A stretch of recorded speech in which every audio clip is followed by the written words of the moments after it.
Good morning, friends and neighbors. I am in the process of completing a how-to video on the wireless controllers. It takes a lot to put it together. It's a little longer than I thought. So I thought we would talk over controllers and sort of remind you about what these devices are and how they work.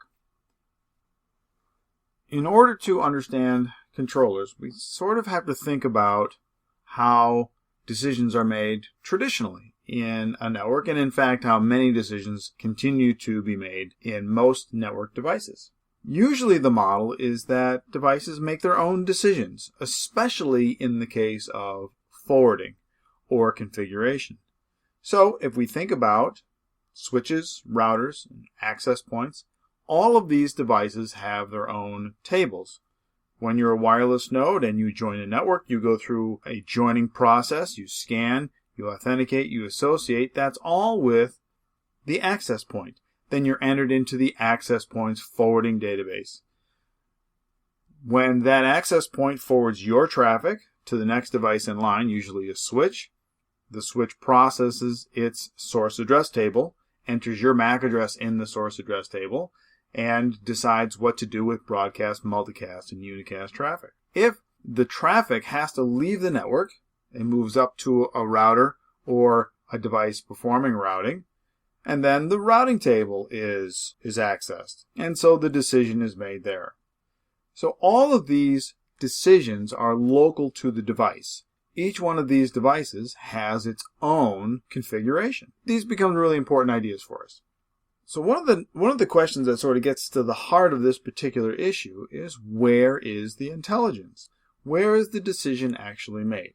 And we see this sort of question coming up all over the place. When we talk about cellular networks, where is the decision being made? When we're talking about frequencies, we might be talking about decisions made in base stations. When we're talking about forwarding, it might be in the mobile switching center. When we're going between providers, there's an awful lot of information that has to flow from provider to provider. So we see this sort of thing mirrored in several different systems. And this is just a graphic that shows us some of these decisions. If you're an end node, if you think about all of the things that have to happen in order for your traffic to get to a destination. The example that I've got here is a web server, and I'm showing it in one direction, but clearly this is a bidirectional conversation. So an end node decides that it wants to send traffic. We actually have a lot more decisions than are shown here. For example, we have host ARP tables. We have host routing tables. We have router ARP tables. Switches may be IP aware. So there's actually a lot of decisions that might be going on here, but we're talking about forwarding, so the end node sends it to the access point. The access point decides what to do with it. The switch then decides what to do with it, and so on and so forth. And there's lots more devices that might be in line. And then the reverse is also true when the traffic comes back.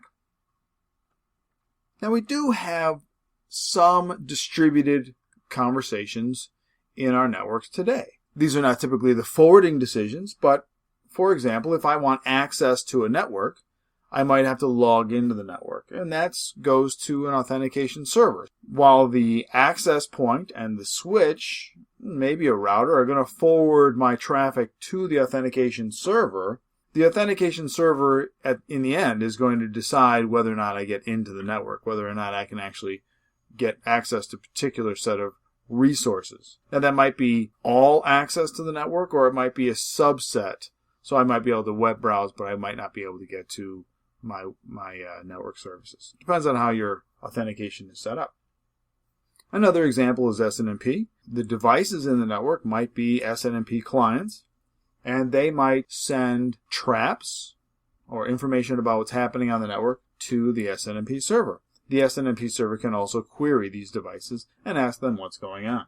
So these are examples to where we have sort of a centralized approach. So you could argue that maybe this is a controller model deployment, or at least certainly it's a centralized approach. We have lots of devices going to these particular servers.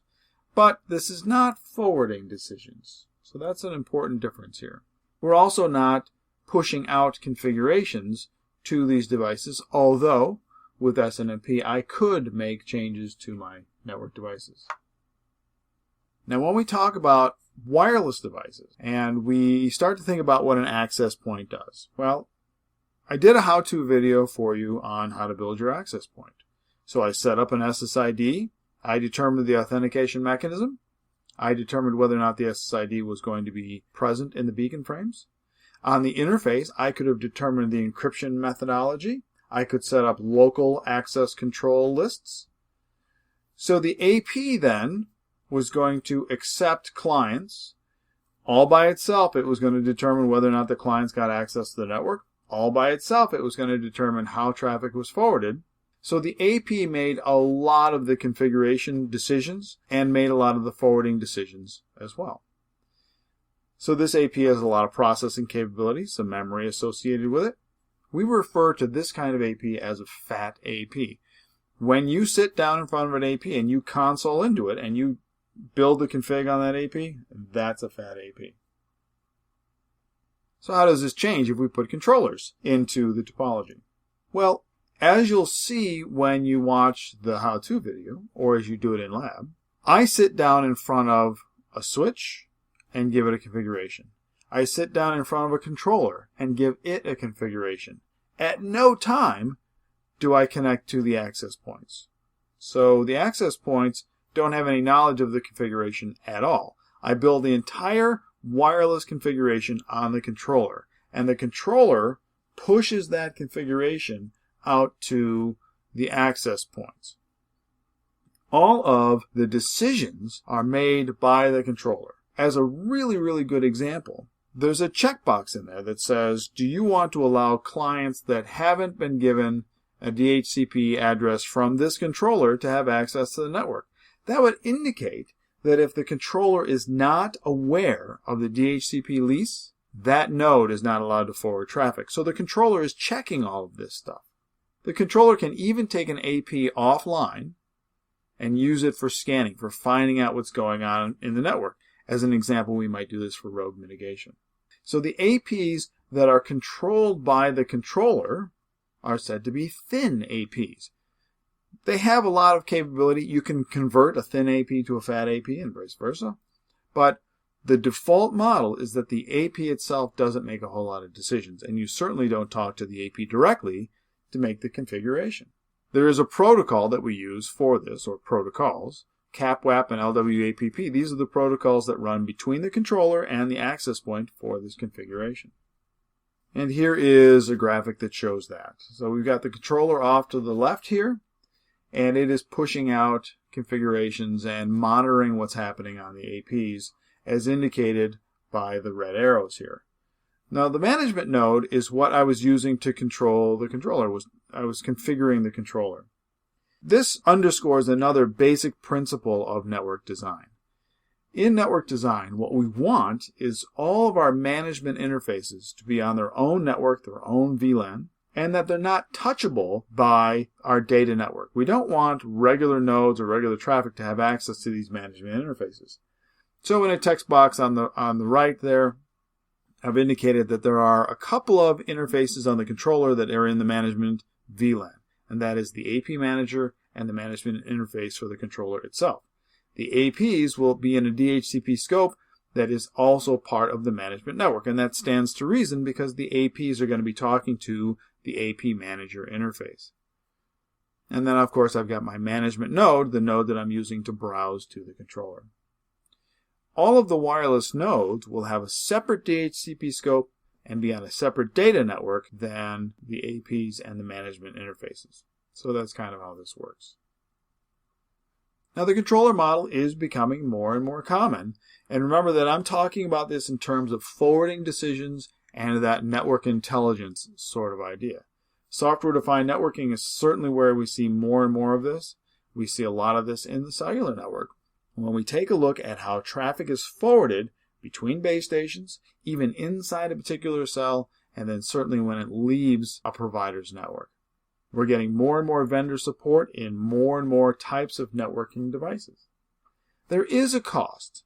When you think about it, all of the controllers now are having to make all of these forwarding decisions, and the forwarding decisions are coming to them from all of these network devices. So instead of making local decisions, we now have to make remote decision about the forwarding. And this is a real challenge. It's processor intensive. There's a lot of traffic that's now heading up to the controller, a lot of decisions that have to be made, and then the controllers are affecting change as a result.